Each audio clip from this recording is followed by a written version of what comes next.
Hello dear student, welcome back. एक बार फिर से आपका हमारे यूट्यूब चैनल पे स्वागत है।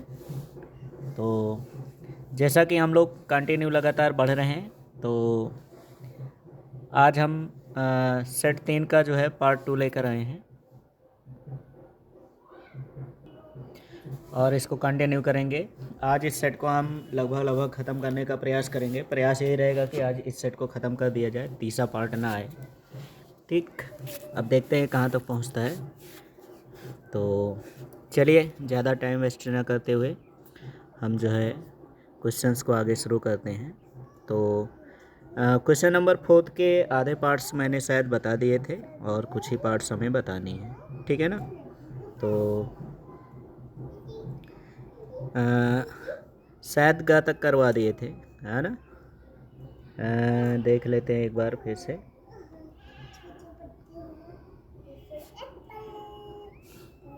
हाँ, 4 का गा तक हो गया था। हम घा से इसको कंटिन्यू रखेंगे। तो चलिए देखते हैं क्या कह रहा है क्वेश्चंस, ठीक है। तो क्वेश्चंस में कहा जा रहा है किसी सेल का विद्युत वाहक बल एवं टर्मिनल विभवांतर में अंतर समझाइए। और फिर उसके बाद न्यूमेरिकल लगाना है। तो सबसे पहले हम इसके विद्युत वाहक बल और टर्मिनल विभवांतर के बारे में जान लेते हैं कि इसका विद्युत वाहक बल और टर्मिनल विभवांतर क्या होते हैं। तो जैसा कि आंसर में आ गया है विद्युत वाहक बल, ठीक। तो विद्युत वाहक बल क्या होते हैं? एकांक आवेश को पूरे परिपथ में सेल सहित प्रवाहित करने में सेल द्वारा दी गई ऊर्जा को सेल का विद्युत वाहक बल कहते हैं, ठीक। इसे ई से प्रदर्शित किया जाता है, ठीक है ना। इसे ई से प्रदर्शित करते हैं, ठीक। इसके बाद अगला क्या है? टर्मिनल विभवांतर। टर्मिनल विभवांतर क्या होता है? जैसा कि आपको लिखा है, तो टर्मिनल विभवांतर किसी परिपथ के दो बिंदुओं के मध्य, किसी परिपथ के दो बिंदुओं के मध्य या बीच एकांक आवेश को प्रवाहित करने में किए गए कार्य को उन बिंदुओं के बीच टर्मिनल विभवांतर कहते हैं, ठीक। टर्मिनल विभवांतर कहते हैं। तो ये तो हो गए दोनों के बीच अंतर, ठीक। अब जैसा हमारे क्वेश्चंस में कह रहा था, तो क्वेश्चंस फिर से देख लेते हैं। क्या कह रहा था कि विद्युत वाहक बल एवं टर्मिनल विभवांतर के बीच अंतर समझाइए, ठीक। अब इसके बाद हमें क्या करना है? न्यूमेरिकल सॉल्व करना है। तो इन दोनों के बीच का ये डिफरेंट हो जाएगा, ठीक। टर्मिनल विभवांतर को V से प्रेजेंट किया जाता है और आपको पता है इनके फार्मूले लिखा ही दिया गया है। इसका अगर हम फार्मूले की बात करें तो फार्मूला क्या होगा? W/Q। और इसका भी जो हो जाएगा वो क्या हो जाएगा? W/Q, ठीक। ये हो गया। तो इस तरह से इनका फार्मूला होता है। बाकी इसका भी मात्रक वोल्ट होता है, इसका भी मात्रक वोल्ट होता है, ये सब जानते ही हो, ठीक।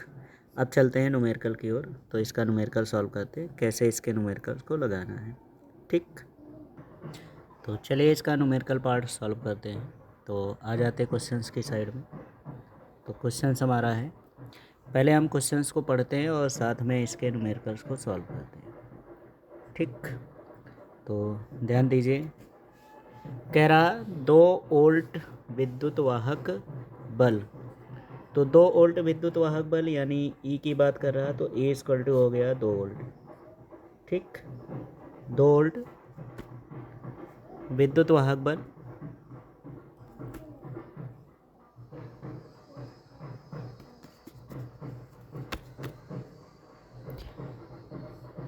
की सेल 3.2 ओम के बाह्य प्रतिरोध से जुड़ी है, ठीक।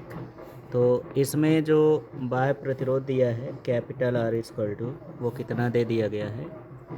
3.9 वोल्ट, ठीक। ओम है, वोल्ट नहीं। परिपथ में प्रवाहित धारा यानी कि I की बात भी दे दिया गया। I इक्वल टू कितना दे दिया गया? 0.5 एम्पियर, ठीक। इतनी करंट फ्लो हो रही। तो कह रहा सेल का आंतरिक प्रतिरोध ज्ञात कीजिए, ठीक। तो सेल का आंतरिक प्रतिरोध, तो अगर हम सबसे पहले हमें क्या करना है? परिपथ का तुल्य प्रतिरोध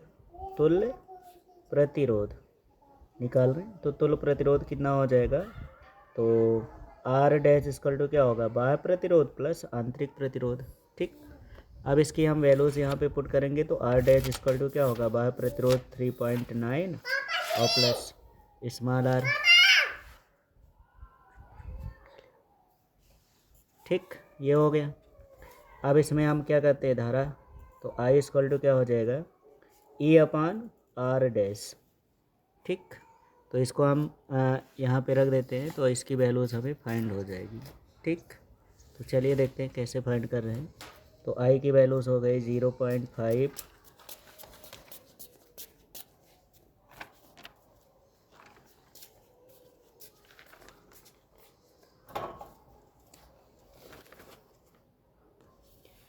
ठीक, इक्वल टू ई की वैल्यूज़ हमारे पास है 2 वोल्ट अपॉन आर डैश की वैल्यूज़ हो जाएगी 3.9 प्लस स्मॉल आर।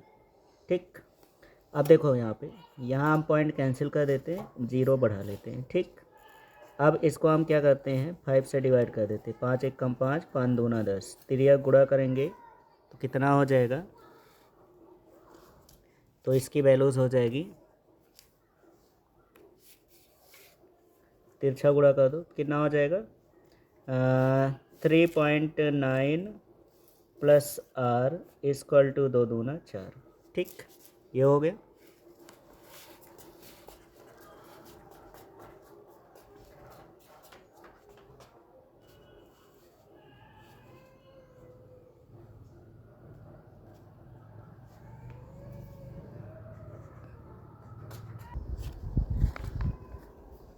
आगे इसको सॉल्व करते हैं। ठीक, तो यहाँ तक हो गया है। अब आगे इसका क्वेश्चंस देखो आगे क्या कह रहा है। तो इसको इधर पक्षांतर कर दो तो स्मॉल आर इक्वल टू कितना हो जाएगा, 4 माइनस 3.9। तो जब इसको हम माइनस कर देंगे तो आर इक्वल टू हो जाएगा, अब इसको माइनस करेंगे तो 0.1 ओम। यही हमारा क्या हो जाएगा, आंसर हो जाएगा। तो इस तरह से इस क्वेश्चन का सल्यूशन दे देंगे। आई होप आपको इसका आंसर समझ में आया होगा। चलते हैं अगले क्वेश्चंस की तरफ। अगला क्वेश्चन आपकी स्क्रीन पे आ चुका है। तो इसका खंड अगला है अंग, 2 पतले उत्तल लेंस परस्पर संपर्क में रखे हैं। इस संयोजन की फोकस दूरी का सूत्र प्राप्त कीजिए। यदि संयोजन एक दूसरे लेंस के समान फोकस दूरी अवतल लेंस से प्रतिस्थापित कर दिया जाए तब संयोजन का व्यवहार कैसा होगा। ठीक, तो देखिए ये क्वेश्चंस भी आपका जो है शायद मेरे ख्याल से आगे आ चुका है, अगर नहीं कोई बात नहीं, चलिए इसको हम करते हैं। ठीक, 2 पतले उत्तल लेंस संपर्क में रखे हैं, इस संयोजन की फोकस दूरी प्राप्त कीजिए। तो चलिए देखिए कैसे हम इस क्वेश्चंस को सॉल्व करेंगे। ठीक, तो यहाँ ध्यान दीजिए। ठीक, तो चलिए देखते हैं कैसे सॉल्व करना। तो सबसे पहले हम फिगर ड्रॉ करें। तो सबसे पहले एक स्ट्रेट लाइन खींच लो, ये हो गई। इसके बाद एक ये उत्तल लेंस हो जाएगा, अगला ये आपका जो है ये हो गया उत्तल लेंस और अगला ये हो गया। ठीक, ये देखिए। ठीक, तो ये हो गए आपके 2 उत्तल लेंस L1 और L2। ठीक, अब इसके बाद क्या है, इसको हम जो है यहाँ से यहाँ पे कोई वस्तु है स्थित है, तो इस वस्तु से जाने वाली प्रकाश किरण इस पे आपतित होगी और अपवर्तित होकर ये यहाँ से, ठीक है ना, इनका जो है आभासी प्रतिबिंब यहाँ पे प्राप्त हो जाएंगे, जिसे हम किसके नाम से दे रहे हैं, क्यू डैश। अब ये जो होगी ये पॉइंट क्यू डैश जो होगा इस लेंस L2 के लिए किसका काम करेगा, वस्तु का काम करेगा, और यहाँ से जब किरणें इस पे आपतित होगी तो ये यहाँ से अपवर्तित होकर इसका इमेज यहाँ कहीं बन जाएगा क्यू। ठीक, तो ये वस्तु है तो वस्तु की दूरी को हम U से प्रेजेंट करेंगे और इसका इमेज जो है यहाँ से V डैश से प्राप्त हो गया है। ठीक, और इसकी जो है दूरी वो किससे हो जाएगी, V से प्रेजेंट कर लेंगे। ठीक, तो ऐसे हम फिगर ड्रा कर लेंगे। तो आई होप आपको ये चीज़ समझ में आ गया है। अब इसके बाद हम आगे चलते हैं। तो ध्यान दीजिए इसका स्टेटमेंट और वो हमने इस जो है कॉपी में लिख रखा है, ठीक। तो पहले हम इसके स्टेटमेंट को पढ़ लेते हैं कि क्या चीज़ है। ये देखिए, ठीक, ये देखिए यहाँ पे पूरा हमने जो है मेंशन कर दिया है और फिगर को भी ड्रा कर दिया है और सेम नाम जैसा कि मैंने बोर्ड पे बनाया वैसे ही है।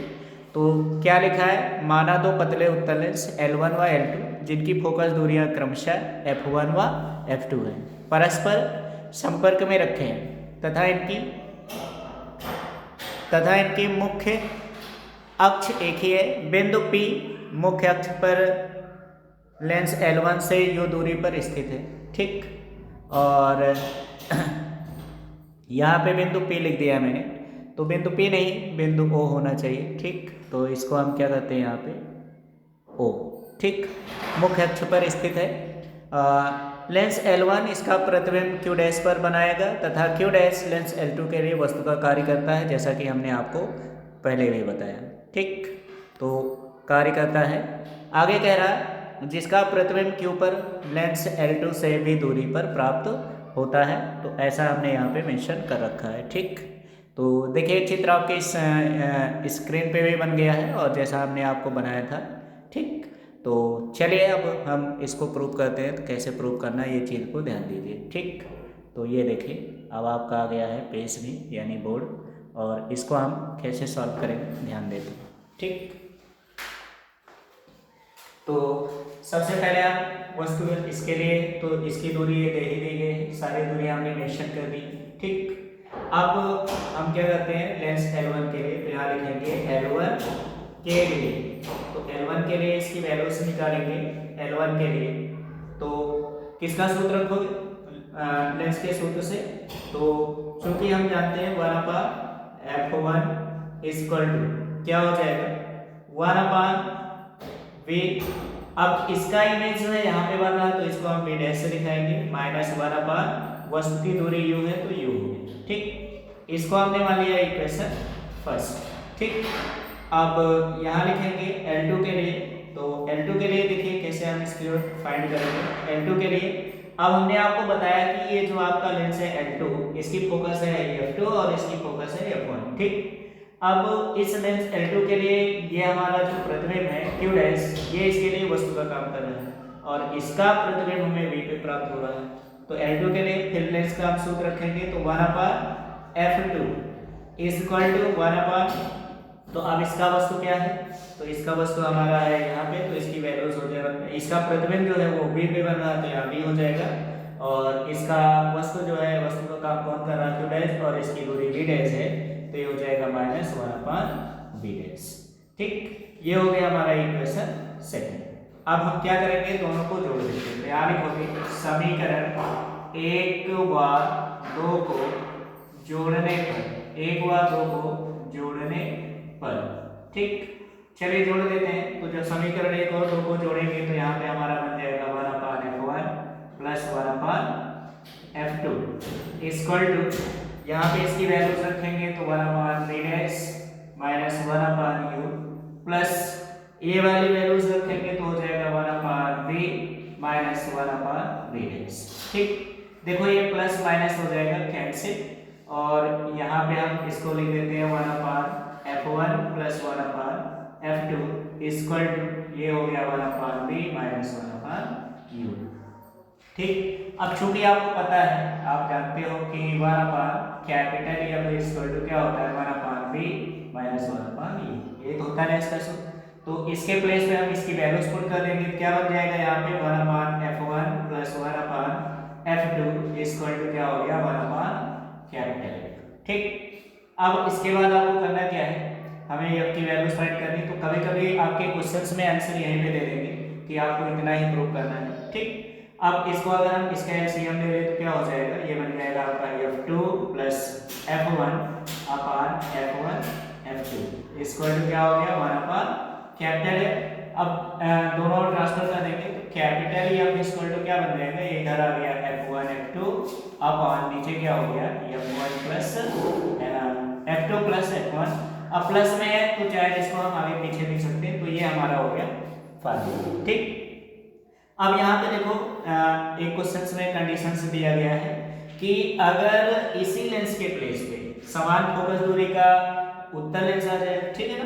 तो चलिए इसका सेकंड ऑप्शन ये करते हैं कि भाई अगर हम F2 के प्लेस पे क्या रख दें, F रख दें, और ये कैसा है, अवतल लेंस रखेंगे। तो अवतल लेंस रखेंगे तो हमारा कंडीशन क्या, तो जैसे आपको पता है कि भाई अवतल लेंस की फोकस दूरी क्या होती है, निगेटिव होती है। तो अगर हम यहाँ पे इसकी वैल्यूज पुट कर देंगे तो क्या हो जाएगा, कैपिटल F इक्वल टू, तो F2 बराबर F हमने मान लिया और F1 बराबर भी हमारा क्या है, F ही है, क्योंकि समान फोकस दूरी है। तो F बराबर क्या होगा, F इंटू माइनस F, अब और नीचे हो जाएगा माइनस F प्लस F। तो ये वैल्यूज आपकी घट जाएगी, तो यहाँ पे हो जाएगा माइनस F स्क्वायर अपॉन 0, और किसी भी जो है भिन्न का 0 होता है तो उसकी वैल्यूज क्या होती है, इनफाइनाइट हो जाती है। ठीक, तो यहाँ पे हमारे जो फोकस दूरी आ रही है वो क्या आ रही है, इनफाइनाइट आ रही है। अब यहाँ से हमारा निष्कर्ष ये निकल रहा है कि हमारी जो लेंस की फोकस दूरी आ रही है वो क्या आ रही है, इनफाइनाइट आ रही है। तो इसका मतलब ये हो गया कि ये जो होगा एक साधारण कांच की तरह कार्य करेगा, ठीक है ना। तो साधारण कांच हो जाएगा, तो साधारण कांच की तरह कार्य करेगा। ठीक, तो समान फोकस दूरी का अगर हम अवतल लेंस रख देंगे तो हमारा जो संयुक्त लेंस होगा ये क्या बन जाएगा, एक सिंपल साधारण कांच हो जाएगा और उसी की तरह व्यवहार करेगा। तो आई होप आपको डेरिवेशन अच्छे से समझ में आया हो। ठीक, तो इस तरह से हम इस क्वेश्चन का सलूशन देंगे, तो स्क्रीनशॉट ले लो। इसके बाद हम चलते हैं अगले क्वेश्चन की ओर। चलिए चलते हैं अगले क्वेश्चन की ओर। तो अगला क्वेश्चन आपके स्क्रीन पे आ रहा है, ध्यान दीजिए। तो इसके सारे क्वेश्चन सॉल्व हो चुके हैं। ठीक, हाँ, अब चलते हैं हम अगले क्वेश्चन की ओर। तो अगला क्वेश्चन आपकी स्क्रीन पे ध्यान दीजिए। अब अगला क्वेश्चन है, तरंगों के व्यतिकरण प्राप्त करने के लिए दशाएं लिखिए। कला संबंध स्रोत किसे कहते हैं। ठीक, तो हमें कला संबंध स्रोत की डेफिनेशन भी बतानी है। तो चलिए देखते हैं इसका आंसर क्या है। ठीक, तो इसका आंसर हम लोग देख लेते हैं। इसको यहाँ खिसका देते हैं और इसको यहाँ, ये आ गया। ठीक, तो प्रकाश में व्यतिकरण की शर्तें, तो क्या शर्तें होती हैं, प्रकाश व्यतिकरण की शर्तें जो हैं वो ध्यान देते हैं हम। ठीक, तो क्या कह रहा है, प्रकाश तरंगों के व्यतिकरण के लिए निम्नलिखित, प्रकाश व्यतिकरण के लिए निम्नलिखित शर्तें अथवा प्रतिबंध हैं, जिसमें पहला है दोनों तरंगों की आवृत्तियां अथवा तरंगदैर्घ्य बराबर होनी चाहिए। ठीक, दूसरा है दोनों तरंगों के आयाम बराबर तथा लगभग बराबर होने चाहिए। ठीक, दोनों प्रकाश स्रोतों के बीच की दूरी बहुत कम होनी चाहिए और दोनों प्रकाश स्रोत अत्यंत संकीर्ण होने चाहिए। ठीक, अगर ऐसी सिचुएशन है तब तो हमारा जो है प्रकाश में व्यतिकरण बनेगा, अन्यथा व्यतिकरण बनने की कंडीशंस नहीं होगी। ठीक है ना। आगे देखो इसी में और क्या कह रहा है, फिर कह रहा है कला संबंध स्रोत किसे कहते हैं। तो कला संबंध स्रोत, आइए देखते हैं कला संबंध स्रोत क्या होती हैं। ठीक, तो कला संबंध स्रोत हेडिंग पर डाल के क्या लिखोगे, वे प्रकाश स्रोत जिनसे निकलने वाले प्रकाश की आवृत्तियां समान हो तथा इन प्रकाश तरंगों में कलांतर शून्य हो अथवा नियत हो, यानी समय के साथ ना बदलता हो, यानी क्या हो जाए, कांस्टेंट हो जाए, तो उसे हम क्या कहते हैं, कला संबंध स्रोत कहलाते हैं। ठीक, तो इम्पॉर्टेंट टॉपिक है, जो है पूछा जाता है, तो इसको आप अच्छे से पढ़ लीजिए। ठीक है ना।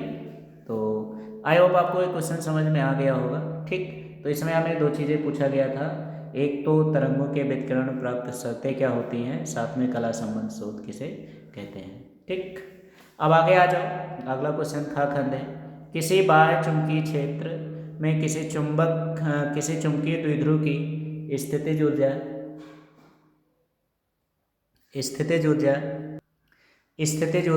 का सूत्र लिखे। स्थितिज ऊर्जा के अधिकतम व न्यूनतम मान क्या होंगे, इसको भी हमें बताना है। ठीक, तो चलिए देखते हैं इस क्वेश्चन का सलूशन, कि इस क्वेश्चन का सलूशन हम कैसे करेंगे। ठीक, तो देखिए वैसे इसमें डेरिवेशन नहीं पूछा गया, बट हम आपको डेरिवेशन भी बता दे रहे हैं ताकि आप जो है अगर आ जाए तो कर सकते हो। ठीक है, तो पहले हमें स्टेटमेंट लिख लेना, ठीक है ना। पहले तो बाय चुंबकीय क्षेत्र में चुंबकीय द्विध्रुव की स्थितिज ऊर्जा। ठीक, तो कैसे, सबसे पहले हम मान लेते हैं, माना एक चुंबकीय द्विध्रुव जिसका द्विध्रुव आघूर्ण m है। ठीक, एक समान चुंबकीय क्षेत्र B में क्षेत्र की दिशा से थीटा कोण बनाते हुए स्थित है। ठीक, ये देखिए यहाँ ऐसे आप जो है चुंबकीय क्षेत्र ऐसे बना लीजिए। ठीक, ये हो गया। ठीक, और इसमें एक ये हो गया चुंबक। ठीक, और ये क्षेत्र से थीटा एंगल पे झुका हुआ है। ठीक, तो स्थित तो चुंबकीय द्विध्रुव पर कार्यरत बल युग्म का आघूर्ण, तो बल युग्म आघूर्ण टाउ बराबर क्या होता है, mb sin थीटा। ठीक, चुंबकीय द्विध्रुव को इस स्थिति से अत्यंत सूक्ष्म कोण डी थीटा घुमाने में किया गया कार्य, तो कार्य बराबर क्या होता है, बल गुणे विस्थापन। अब बल की वैल्यूज यानी टाउ, तो टाउ की वैल्यूज रखोगे तो क्या होगा, mb sin theta D theta. ठीक, अब इसी प्रकार चुंबकीय द्विध्रुव को चुंबकीय क्षेत्र में अभिविन्यास θ1 से θ2 तक घुमाने में किया गया कार्य। ठीक, तो इसे हम θ2 से θ1 तक घुमा रहे हैं, तो कितना कार्य करना पड़ रहा, तो इसका हमें क्या करना, हमें टोटल वर्क निकालना। तो टोटल वर्क निकालने के लिए हम क्या करेंगे, इंटीग्रेट। तो θ1 से θ2 तक घुमा रहे हो, इसलिए इसके लिमिट जो होंगे θ1 से θ2 हो जाएगा, और यहाँ पे हम dw की वैल्यूज रख देंगे mb sin theta D theta. ठीक, अब mb कॉन्स्टेंट बाहर हो जाएगा और साइन थीटा का इंटीग्रेशन होता है माइनस कॉस थीटा, और इसकी लिमिट हो गई θ1 से θ2। ठीक, अब यहाँ पे हमें क्या करना है, लिमिट अप्लाई कर देना है, तो क्या हो गया mb, और यहाँ पे हम क्या करेंगे, थीटा के प्लेस पे पहले हम क्या रखेंगे, अपर लिमिट रखेंगे θ2 और फिर लोअर लिमिट रखेंगे θ1 साइन माइनस कर देंगे। ठीक, तो w बराबर क्या हो गया, minus mb cos θ2 minus cos θ1। अगर हम माइनस साइन को अंदर कर दें तो इस माइनस साइन को अंदर करेंगे तो क्या बन जाएगा, w equal to mb cos θ1 minus cos θ2। ठीक, अब यही कार्य चुंबकीय द्विध्रुव में स्थितिज ऊर्जा के रूप में संचित होता है, अतः वैद्युत द्विध्रुव स्थितिज ऊर्जा यानी कि u इक्वल टू क्या होगा, u इक्वल टू होता है w। ठीक, तो u इक्वल टू w, तो हम w की वैल्यू जब यहाँ पे पुट कर देंगे तो हमारी स्थितिज ऊर्जा u बराबर क्या बन जाएगी, mb cos θ1 माइनस cos θ2। अब इसकी स्थितियाँ, अगर हमने मान लिया कि θ1 की वैल्यूज क्या है 90 डिग्री और θ2 की वैल्यू थीटा हो, तब इसकी स्थितिज ऊर्जा क्या होगी, तो u theta equal to mb cos 90 minus cos theta, और जब यहाँ पे हम cos 90 की वैल्यूज रखेंगे, क्योंकि हमें पता है cos 90 की वैल्यूज क्या होती है, जीरो होती है। ठीक, cos 90 की वैल्यूज जीरो रख देंगे, तो यहाँ पे हमारी वैल्यूज क्या बन जाएगी, हमारी वैल्यूज होगी माइनस mb cos थीटा। ठीक, अब इसकी स्थितियाँ, तो हमें केवल फार्मूला लिखना था, तो हमने ये फार्मूला हो गया। अब इसके बाद इसकी अधिकतम और न्यूनतम होने की स्थितियाँ दिया गया है, तो देखो साफ साफ लिखा है, चुंबकीय द्विध्रुव की स्थिति ऊर्जा अधिकतम तब होती है जब चुंबकीय क्षेत्र दिशा से 180 डिग्री के कोण पर रखा जाता है। ठीक, तो जब हम चुंबकीय द्विध्रुव मतलब जो आपका चुंबकीय द्विध्रुव है उसे हम चुंबकीय क्षेत्र से 180 अंश के कोण पर रखेंगे, तो उस स्थिति में हमारी चुंबकीय द्विध्रुव की स्थिति ऊर्जा जो होगी वो क्या होगी, अधिकतम होगी। और ध्यान दीजिएगा, इस स्थिति में चुंबक जो होता है वो अस्थायी संतुलन में होता है। ठीक, नेक्स्ट है, चुंबकीय द्विध्रुव की स्थिति ऊर्जा न्यूनतम तब होगी जब चुंबकीय क्षेत्र में यम और बी एक दूसरे के क्या होंगे, पैरेलल होंगे। ठीक है ना, यानी थीटा इक्वल टू क्या होगा, 0 डिग्री होगा। क्या होगा, 0 डिग्री होगा, तभी हमारा कंडीशन जो होगा वो क्या होगा, न्यूनतम होगा। ठीक, तो ये कंडीशंस हो जाएगी, थीटा इक्वल टू 0 डिग्री। ठीक, तो आई होप ये क्वेश्चंस भी आपको समझ में आ गया होगा। तो हम चलते हैं अगले क्वेश्चंस की तरफ। तो अगला क्वेश्चंस क्या कह रहा है, ध्यान देते हैं। ठीक, तो अगले क्वेश्चन में प्रकाश के ध्रुवण से क्या तात्पर्य है, अध्रुवित और समतल ध्रुवित प्रकाश को हम कैसे प्रदर्शित करते हैं, और ध्रुवण प्रकाश तरंगों की किस प्रकृति की पुष्ट होती है। ठीक, तो चलिए देखते हैं इस क्वेश्चन का सही जवाब क्या है। ठीक, तो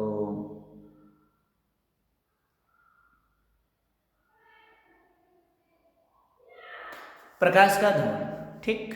तो पहले हमें जान लेना है कि प्रकाश का ध्रुवण क्या होता है। तो प्रकाश तरंगें अनुप्रस्थ तरंग होती हैं जिनमें वैद्युत वेक्टर के कंपन तरंग संचरण की दिशा के लंबवत तल में सभी दिशाओं में होते हैं। टूरमैलिन क्रिस्टल से गुजरने पर निर्गत प्रकाश वैद्युत वेक्टर के ये कंपन संचरण की दिशा के लंबवत में केवल एक ही दिशा में रह जाते हैं। से सभी कंपन क्रिस्टल द्वारा अवशोषित कर लिए जाते हैं। क्रिस्टल से निर्गत प्रकाश को समतल ध्रुवित प्रकाश कहते हैं और यह घटना प्रकाश का ध्रुवण कहलाती है। कहने का मतलब यह है कि जब कोई अध्रुवित प्रकाश को हम किसी जो है क्रिस्टल द्वारा किसी टूरमैलिन क्रिस्टल से गुजारते हैं तो उसके जो सभी दिशाओं में फैले हुए वैद्युत वेक्टर होते हैं वो किसी एक ही दिशा में सीमित हो जाते हैं। तो इस घटना को हम क्या कहते हैं, प्रकाश का ध्रुवण कहते हैं, ठीक। अब इसमें ये पूछ रहा है कि हम इसको यानी ध्रुवित प्रकाश और अध्रुवित प्रकाश को कैसे जो है प्रेजेंट कर सकते हैं। तो आइए हम इसको कैसे प्रेजेंट करेंगे उसके अकॉर्डिंग आपको समझाते हैं, ठीक। तो चलिए देखते हैं। तो पहले हम अध्रुवित प्रकाश बना देते हैं। तो ये ऐसे, ठीक, ये इस तरह से अध्रुवित प्रकाश यानी ये सभी दिशाओं में जो है चलते हैं। इसके वैद्युत वेक्टर जो होते हैं सभी दिशाओं में कंपन करते हैं, ठीक। इस तरह से सभी दिशाओं में कंपन करते हैं, ठीक। तो अगर और इसमें एरो यहाँ भी बना लेंगे, ठीक है ना। थोड़ा सा आप लोग समझ जाइए, ठीक है ना। ये होते हैं यानी जब वैद्युत वेक्टर के कंपन जो होते हैं सभी दिशाओं में होते हैं तो ऐसे कंडीशंस को हम क्या कहते हैं, अध्रुवित प्रकाश कहते हैं, ठीक। अब यही अध्रुवित प्रकाश जो है किसी एक ही दिशा में समतल ध्रुवित हो जाए, जैसे ये हो गए, इसके वैद्युत वेक्टर के कंपन जो होते हैं वो केवल एक ही दिशा में सीमित हो जाए तो इस घटना को हम क्या कहते हैं, समतल ध्रुवित प्रकाश। तो ये वाला कंडीशन हमारा जो है अध्रुवित प्रकाश है और ये क्या है, समतल ध्रुवित प्रकाश है, ठीक। नेक्स्ट इसमें ये कहा गया कि ध्रुवण से हमने क्या सिद्ध किया। तो ध्रुवण से ये सिद्ध होता है कि प्रकाश की तरंगों की जो प्रकृति होती है वो कैसी होती है, अनुप्रस्थ होती है, ये ध्यान रखना, ठीक। तो आई होप आपको ये क्वेश्चंस भी समझ में आ गया है। तो हम चलते हैं अगले क्वेश्चंस की तरफ। तो अगला क्वेश्चंस क्या कह रहा है इसको ध्यान देते हैं। तो अगला क्वेश्चंस क्या है ये ध्यान देते हैं। तो अब अगले क्वेश्चन में ये कहा गया कि ठोसों के ऊर्जा बैंड आरेख द्वारा चालक, अर्धचालक एवं कुचालक में अंतर दर्शाइए, ठीक। अब ठोसों में ऊर्जा बैंड, ठीक, पहले हम इसके बारे में जान लेते हैं कि, ठीक। तो सबसे पहले हम ठोसों के ऊर्जा बैंड के बारे में जान लेते हैं, ठीक है ना। क्या कह रहा है, ठोसों के ऊर्जा बैंड आरेख द्वारा चालक, अर्धचालक एवं कुचालक में अंतर दर्शाइए, ठीक। तो पहले हम जान लेते हैं कि ऊर्जा बैंड क्या होती है। तो जैसा कि आपको पता है जब परमाणु जो होता है, अनेक परमाणु जो आपके ठोस होते हैं उनका जो रचना होती है वो क्या होते हैं, अनेक परमाणु से मिलकर के एक ठोस की निर्माण होती है। तो इन परमाणुओं के बीच अन्योन्य क्रिया के कारण उनके ऊर्जा स्तरों में विक्षोभ उत्पन्न हो जाता है और ये ऊर्जा विक्षोभ के कारण आपकी प्रत्येक ऊर्जा स्तर जो होती है अनेक ऊर्जा स्तरों में विभक्त हो जाती है और इन ऊर्जा स्तरों को अनेक ऊर्जा स्तरों में विभक्त होने के कारण एक बैंड का रूप ले लेती है जिसे हम क्या कहते हैं, ऊर्जा बैंड कहते हैं, ठीक। तो ऊर्जा बैंड जो होती है वो कितने प्रकार की होती है, दो प्रकार की होती हैं। एक होता है आपका संयोजी बैंड और दूसरा क्या होता है, चालन बैंड, ठीक। और इन बैंडों के अलावा एक स्थान और रह जाता है जो संयोजी बैंड और चालन बैंड के बीच में एक रिक्त स्थान होती है जिसे हम वर्जित ऊर्जा अंतराल के नाम से जानते हैं, ठीक। तो याद रखना ऊर्जा बैंड की डेफिनेशन भी पूछ ली जाती है इसलिए मैंने बता दिया। और ऊर्जा बैंड के बाद बैंडों के नाम भी पूछा जाता है। तो हमारा ऊर्जा बैंड जो होता है वो कितने टू टाइप्स का होता है, जिसमें एक होता है हमारा कौन, संयोजी बैंड। अब अगर हमसे ये पूछ लिया जाए कि संयोजी बैंड क्या होते हैं तो याद रखना जिन बैंडों में संयोजक इलेक्ट्रॉन उपस्थित होते हैं उन्हें हम क्या कहते हैं, संयोजी बैंड, ठीक। और जिन पदार्थों में जो है जिन बैंडों में चालन इलेक्ट्रॉन उपस्थित होते हैं उन्हें हम क्या कहते हैं, चालन बैंड कहते हैं, ठीक। तो चलिए हम चालक और अचालक के बारे में जान लेते हैं, ठीक, ऊर्जा बैंडों के आधार पे। तो हम आपको बता दे रहे हैं, ठीक, और आप लोग इसको जो है लिख लीजिएगा, है ना। तो देखिए सबसे पहले हम चालक के बारे में जान लेते हैं। तो अगर हम सिंपल तरीके से जानें तो चालक क्या होते हैं, आप लोगों को पता ही होगा कि वे पदार्थ जिसमें इलेक्ट्रॉनों का प्रवाह आसानी से हो जाता है तो उन्हें हम क्या कहते हैं, चालक। बट यहाँ पे कह रहा है, यहाँ पे क्या कहा जा रहा है, यहाँ पे आपसे कहा जा रहा है कि ऊर्जा बैंड आरेख के आधार पे, ठीक है ना, हमें ऊर्जा बैंड के आधार पे देखो, है ना, ये साफ साफ कह रहा है ऊर्जा बैंड आरेख द्वारा चालक, अर्धचालक एवं कुचालक में अंतर बताइए। ठीक, तो समझ लेते हैं क्या होती है। ठीक, और इसके आधार पे हम इसको बताएंगे। तो जैसा कि हमने आपको बताया था, ठीक, चालक। अब याद रखना, ऊर्जा बैंड के आधार पर जो चालक होते हैं, चालक वे पदार्थ होते हैं जिनके चालन बैंड इलेक्ट्रॉनों से आंशिक रूप से भरे होते हैं। ठीक है, यानी कि जो चालन बैंड होता है वो, ठीक, इलेक्ट्रॉनों से आंशिक रूप से भरे होते हैं, और संयोजी बैंड एवं चालन बैंड या तो परस्पर अतिव्यापन होते हैं या उनके बीच का वर्जित अंतराल जो होता है वो कितना होता है, 0.07 इलेक्ट्रॉन वोल्ट के लगभग होता है। ठीक, तो याद रख लो कि हमारा जो इसके अकॉर्डिंग अगर हम बताना चाहें, ठीक है, कि आपका चालक जो होता है वो क्या होता है। ठीक, तो याद रखना, इसको आप कैसे डिफाइन करोगे, इसमें लिखोगे वे पदार्थ जिनके चालक बैंड इलेक्ट्रॉनों से आंशिक रूप से भरे होते हैं तथा संयोजी बैंड एवं चालन बैंड या तो परस्पर अतिव्यापन होते हैं या उनके बीच वर्जित ऊर्जा अंतराल यानी कि एनर्जी गैप जो होती है वो 0.07 इलेक्ट्रॉन वोल्ट के बराबर होता है। तो ऐसे पदार्थ को हम क्या कहते हैं, चालक कहते हैं। ठीक है, तो इस तरह से हम इसकी डेफिनेशन लिख देंगे चालक की। ठीक, इसके बाद हम आ जाते हैं अर्धचालक। तो अर्धचालक क्या होते हैं, तो अर्धचालक में याद रख लो, ठीक, इसका कंडीशंस क्या होता है। तो इसके आधार पे हम इसमें ये कहेंगे कि अर्धचालक वे पदार्थ होते हैं जिनके संयोजी बैंड पूर्ण रूप से भरे हुए होते हैं, जिनके संयोजी बैंड पूर्ण रूप से भरे हुए होते हैं तथा चालन बैंड पूर्णतया रिक्त होते हैं। यानी चालन बैंड में किसी भी मतलब कोई भी आपके जो है इलेक्ट्रॉन उपस्थित नहीं होते हैं, और इनके बीच का जो वर्जित ऊर्जा अंतराल होता है वो बहुत कम, यानी कि क्या बोलते हैं, एनर्जी गैप जो होती है 1 इलेक्ट्रॉन वोल्ट के इक्वल होता है। तो ऐसे जो है पदार्थ को हम क्या कहते हैं, अर्धचालक कहते हैं। ठीक है, ऐसे पदार्थ को हम क्या कहते हैं, अर्धचालक कहते हैं। ठीक, और नेक्स्ट है आपका क्या, अचालक है। अचालक की डेफिनेशन जो बताओगे वो कैसे बताओगे, अचालक या कुचालक जिसको कहते हैं। ठीक, तो इसके लिए बताओगे कि वे पदार्थ जिनके संयोजी बैंड पूर्णतया भरे होते हैं, जिनके संयोजी बैंड पूर्णतया भरे होते हैं और चालन बैंड जो होता है पूरी तरह से रिक्त होते हैं। यानी संयोजी बैंड में जो संयोजक इलेक्ट्रॉन होते हैं वो तो पूरी तरह से भरे होते हैं, बट चालन बैंड जो होता है वो पूरी तरह से खाली होता है, और इनके बीच का जो एनर्जी गैप होती है वो बहुत ज़्यादा होती है। ठीक है ना, यानी 3 इलेक्ट्रॉन वोल्ट से अधिक होता है। तो ऐसे हम पदार्थ को क्या कहते हैं, ऐसे पदार्थ को हम कुचालक या अचालक कहते हैं। ठीक, तो आई होप आपको समझ में आ गया है। अगर ना समझ में आया हो तो बताइएगा, हम आपको लिख के भी बता देंगे। ठीक, तो थोड़ा सा टाइम ज़्यादा हो रहा है इसलिए हम डेफिनीशन वगैरह लिख नहीं पाए। ठीक, तो अगले उसमें से प्रयास करेंगे कि डेफिनीशन पूरा लिख के ही बताया जाए। ठीक, तो चलिए आगे चलते हैं। ठीक, तो इस तरह से 5 का खंड हो गया। अब हम चलते हैं अगले क्वेश्चंस की तरफ। तो अगला क्वेश्चन आपकी स्क्रीन पे आ रहा है, ध्यान दीजिए। ठीक,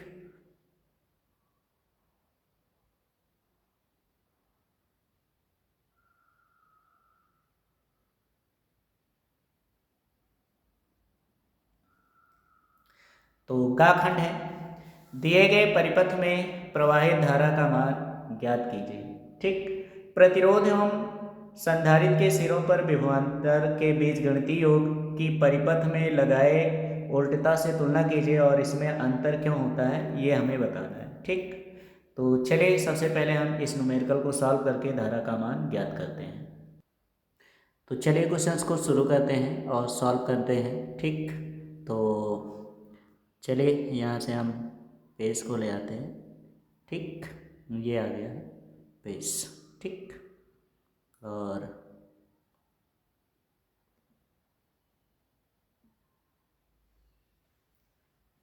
ठीक, ये हो गया। अब इसको हम सॉल्व कर लेते हैं। ठीक, कैसे सॉल्व करना है देखते हैं।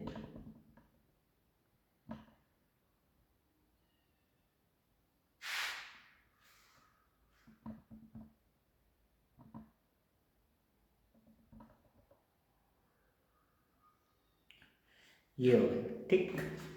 तो आइए देखते हैं कैसे सॉल्व करना है। तो सर्किट में क्या क्या दिया है, सबसे पहले तो आप जानो कि सर्किट कौन सा है। तो सी है और आर है, ये आर हो गया, ये सी हो गया, यानी हमारी जो सर्किट होगी वो कौन सी होगी, आरसी सर्किट, ठीक। तो ये हमारी आरसी सर्किट है। तो चलिए देखते हैं कैसे इसे सॉल्व करना है। तो सबसे पहले हम क्या करते हैं, एक्स सी की वैल्यूज फाइंड करते हैं। तो एक्स सी इक्वल टू क्या होता है, 1/ओमेगा सी, ठीक। अब ओमेगा की वैल्यूज तो है नहीं, तो दूसरा फार्मूला रख देते हैं 1/2πfc, और इसकी वैल्यूज जब फाइंड करेंगे तो एक्स सी इक्वल टू हो जाएगा 1/2 पाई की वैल्यूज फाइंड कर दो 3.14 इंटू एफ की वैल्यूज कितना दिया 50/800 हो गया, ये हो गया, इंटू सी की वैल्यूज यहाँ पे दे दी गई कितना 15 गुणे 10 की घात -6, क्योंकि ये वैल्यूज हमारी किसमें दी है, माइक्रोफैराड में दी, ठीक। तो ये दिया है, अब इसको हम सॉल्व कर लेते हैं, ठीक।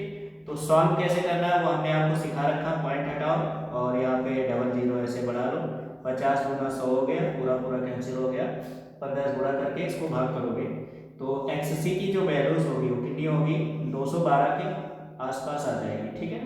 कितना आ जाएगा, 212।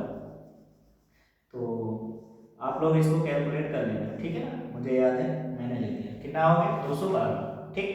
अब इसके बाद आपको करना क्या है, तो हमें धारा निकालनी, तो धारा निकालने के लिए पहले हमें क्या चाहिए, परिपथ की प्रतिबाधा चाहिए, ठीक।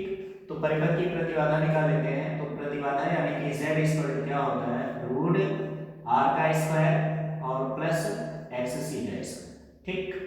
तो Z इक्वल हो गया रूट R की वैल्यूज दे दिया गया 200, तो 200 दो का वर्ग कर देते हैं, तो 2 का वर्ग हो गया 4 और कितने 4 टाइम 0 हो जाएगा, प्लस 212 का हम स्क्वायर रूट करते हैं, ठीक। तो 212 को स्क्वायर रूट करोगे तो कितना हो जाएगा, 212 इंटू 212, ठीक। कितना हो गया, 2 दूना 4, 2 एक कम 2, 2 दूना 4, फिर कितना हो जाएगा 2, फिर हो गया 1, फिर हो गया कितना 2, और फिर से हमारा हो जाएगा 4, ठीक। अब एक प्लेस और छोड़ देते हैं, तो ये हो गया हमारा 4 2 4, ठीक। तो ऐड करोगे कितना होगा 4, ये हो गया 4 4 4 8 एक 9 हो गया, ये हो गया 4 और ये हो गया 4, ठीक। तो इसकी वैल्यूज हो जाएगी कितनी, 4 4 9 4 4, ठीक, ये हो गई। अब इसको आप लोग क्या करते हैं, ऐड कर देते हैं। तो ऐड करेंगे कितना हो जाएगा, तो Z इक्वल टू हो जाएगा रूट, ठीक।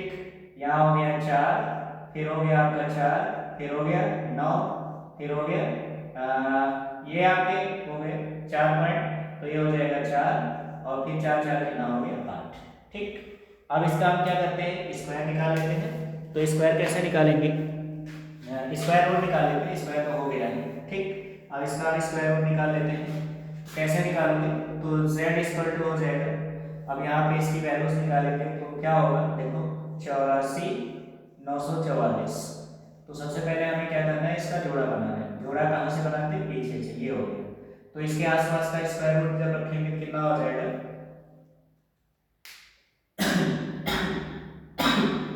तो यहाँ हो जाएगा 2 दूना 4, यानी कितने वाले चलेंगे, 2 बार, ठीक।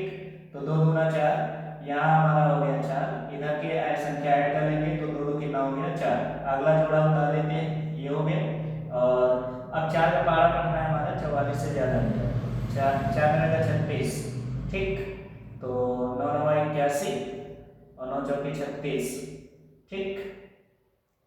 9 टाइम ले चलते हैं, 9 तो कितना हो गया, 9 9 81 और 9 चौके 36, 36 4 40 4 44, ठीक, ये हो गया। ये कैंसिल हो गया, कितना हो गया 8, इधर कैंसिल हो गया और अगला जोड़ा हमारा फिर से उतर आएगा। इधर की संख्या हम क्या करेंगे, ऐड कर देंगे, 9 9 कितना हो गया 18 और 4 1 कितना हो गया 5, ठीक। अब इसको हम फिर क्या करेंगे, फिर से हम इसको कर लेते हैं। तो 5 का पालन पढ़ेंगे कितने से, 84 से 8 से ज़्यादा है, तो 5 1 5, ठीक।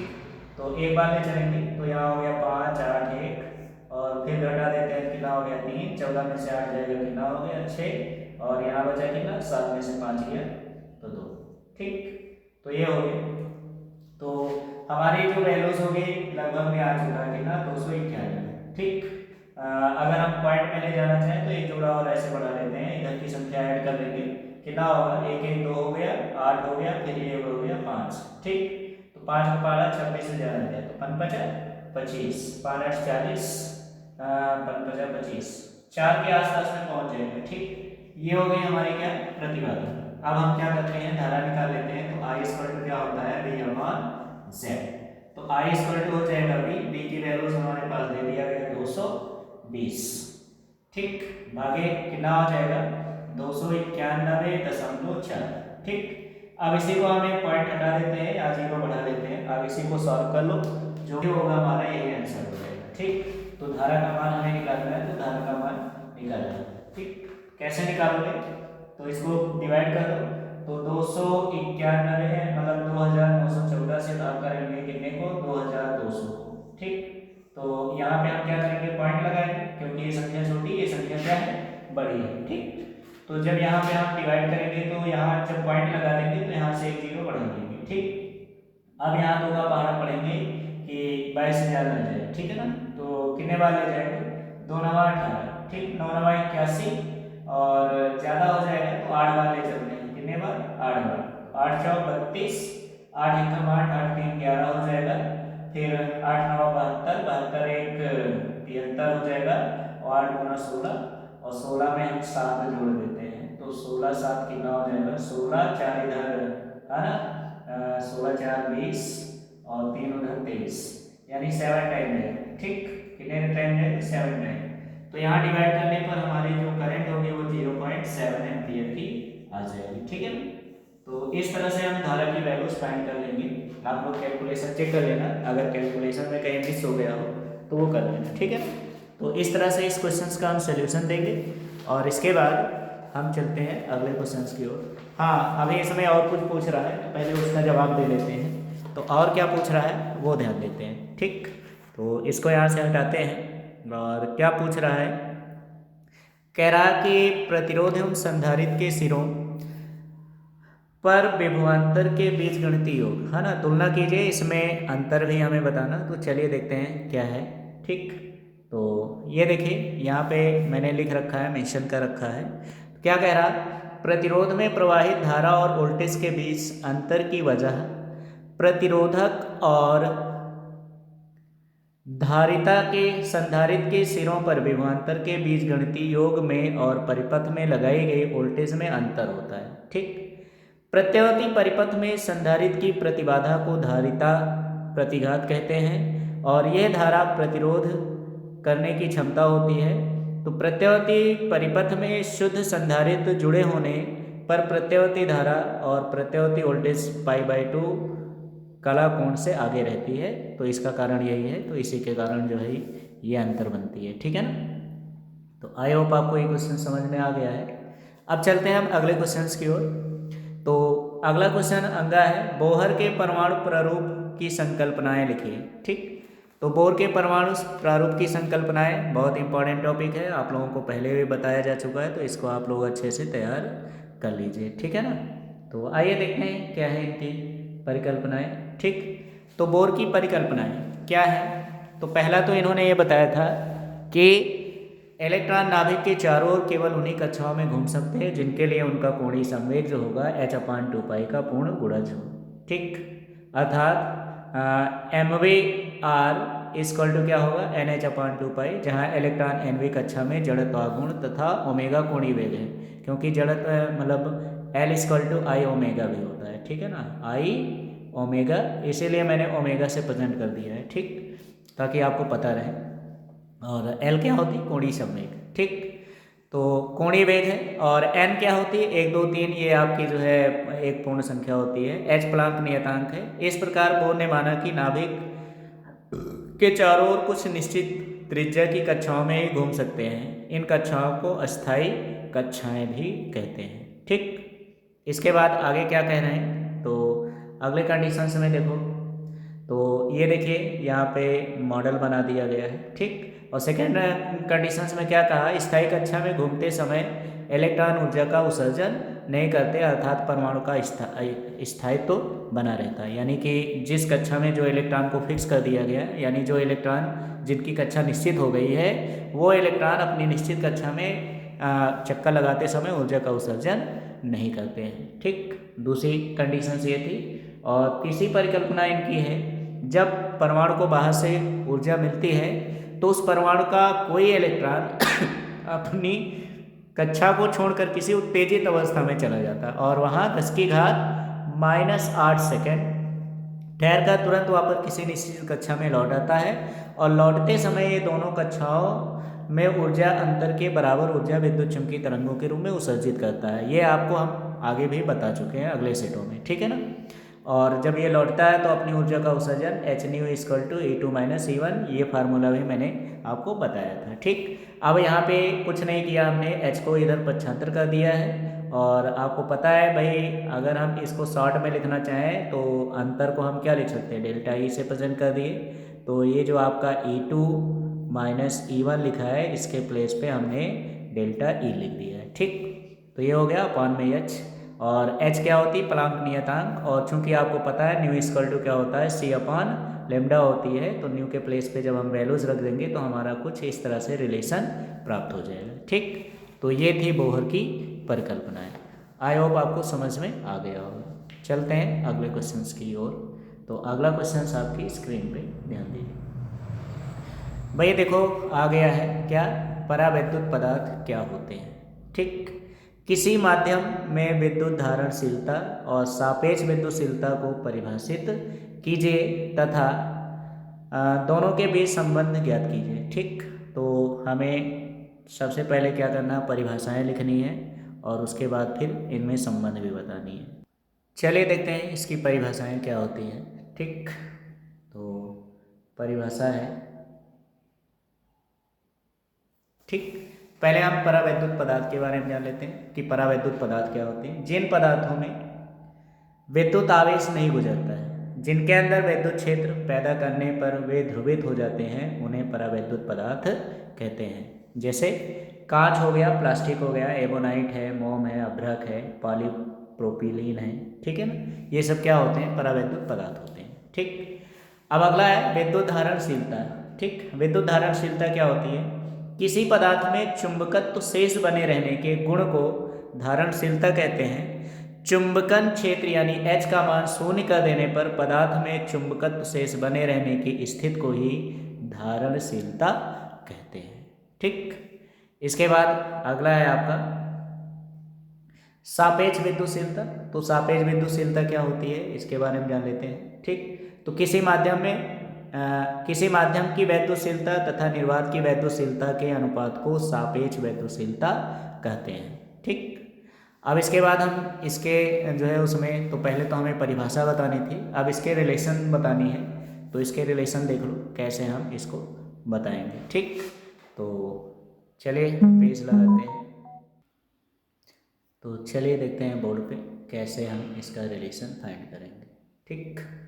तो चलिए देखते हैं।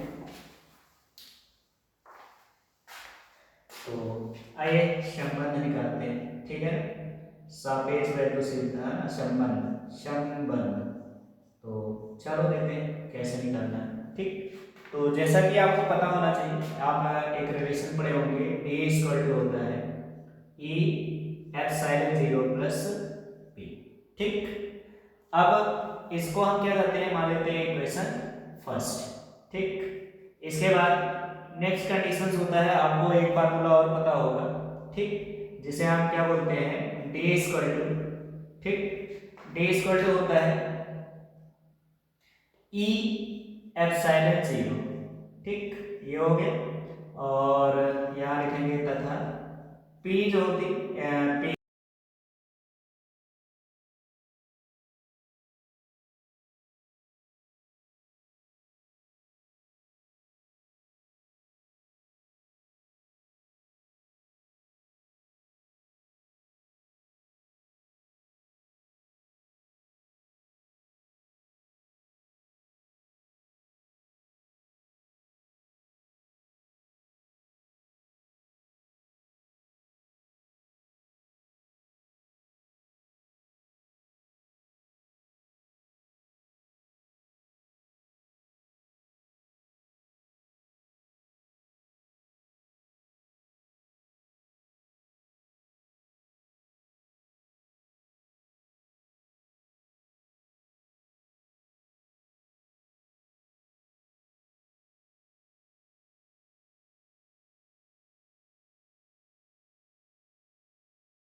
तो इस तरह से क्वेश्चन सॉल्व हो जाते हैं।